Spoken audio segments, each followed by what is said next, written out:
Hello and welcome to Pride of London Fan TV. Ali here, bringing you my match review of the game at St James's Park between Newcastle United and Crystal Palace, which of course finished 2-1 to the Eagles, and lots of positive vibes amongst the fan base tonight. Although it didn't start that way, did it? With Voldemort weaving his dark magic with a thunderbolt early on in the game, and all that positivity before the game had ebbed away so quickly. There was a poll that I did earlier on in the day with the majority of the fans saying they thought we were going to win the game, and then suddenly we were 1-0 down quicker than a Boris Johnson U-turn.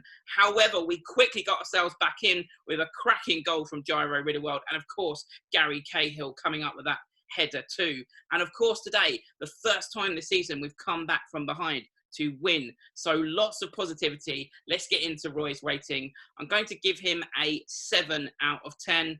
I thought on the whole the team selection was fine. I was surprised to see Scott Dan and Gary Cahill both playing, although they both had very good games. I've already mentioned Gary Cahill's header, and of course Scott Dan with a crucial block in the second half. And on the whole, they were very solid, but I just think both of them in the same team against better opposition, I'm not sure we'd get away with that with their lack of pace. I think they're just both obviously getting on, both players in their prime, absolutely fantastic, but they're both sort of nearing the end point of their careers, and their lack of pace could be punished, as I've said, against better oppositions. It's just sometimes it feels a little bit like Take That these days when they dance, a little bit awkward and uncomfortable. So I think when we come up against better opposition, ideally you'd have a younger player alongside one of them, ideally a James Tompkins, but he continues to be injured and out. He chose Patrick Van Aanholt over Tyrick Mitchell again. And actually, again, another poll I did earlier in the week, what's nice to see is the majority of fans said that PVA should start. And it's lovely, isn't it, to see a player prove a point as PVA is right now. And long may that continue.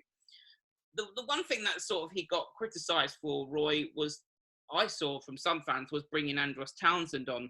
But for me, actually, lots of fans calling for Benteke to come on instead of Townsend for Wilfried Zaha. But for me, I thought that was a good choice. I think Andros gets up and down the right-hand side. And although he is now a candidate for miss of the season, I think he helped us see the game out. And I think Roy deserves a lot of credit for the way we saw that game out. It's a professional job, and we got those 3 points. I do still think we should be playing 4-2-3-1. And I think now's the time to actually do that, with Wilf looking like he's out, to actually put Eze in his natural position in an advanced central role, the position that QPR fans say is his position. I do feel still that shunting Eze out on the left is some of the biggest misuse of a creative player since Sven's shunted Scholes out on the left. So I think now with Wilf out, playing Eze in his natural position could be our trump card. And it's an opportunity for Roy, actually, after our defeats to Newcastle and Burnley, when Wilf was out with COVID, to actually show he can do it. He can set a team up without Wilf, and opportunity also for other players to step up and actually say, we can be a team, a successful team without Wilfried Zaha. And I think we'll find out on Thursday. Apparently, Roy Hodgson said after the game on what the situation is with Wilf, but I don't imagine seeing him against Leeds on Monday at the very least. Lots of fans hoping already and saying on social media that the hope is that he's back for the Brighton game, and obviously we will cross our fingers on that one. But, you know, overall, Roy 7, I'm still seeing things on social media after the game, the Roy in and Roy out debate. Personally, I don't really get that. It's not as simple for me as Roy in, Roy out. I think most level-headed fans sort of see that Roy is the right man to see us through these coronavirus times without matchday revenue. I've said through the season, I've never really felt like we're going down. I get why the board have kept him, but I still maintain I'm not going to be fickle after 2 wins in a row and suddenly say I want him to stay on beyond the summer. I still have a few issues with the way he sets the team up.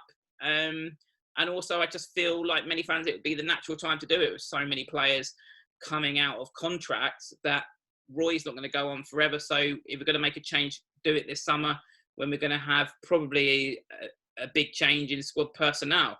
So it would be probably the right time to start a new era, which will inevitably start, whether it's next summer, this summer, or the summer after. So why not do it now when all of these players are coming out of their contract? But we'll wait and see on that. But loads of positivity tonight.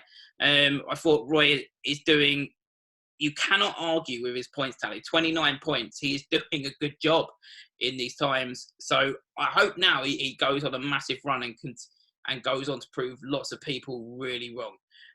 So Roy, 7 out of 10. Man of the match, Gyro Riddleworld for me. Just absolutely classy on the ball. Dictated play. Obviously a cracking goal. I said in my previous video, how is he not starting? Surely he's got to start for the rest of the season now.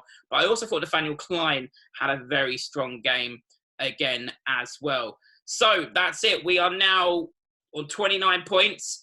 Next game against Leeds, we beat them. Then we're really moving. The top 10 suddenly seems realistic. We're only 2 points off Arsenal, who are crying tonight, of course, after the David Luiz decision. So lots of positivity. Let me know in the comments below. What do you think? Who was your man of the match? Where do you think we'll go from here? Where do you think we'll finish the season? And of course, let me know your thoughts on the hot debate amongst Palace fans right now. 4-4-2 or 4-2-3-1. And as always, press that subscribe button.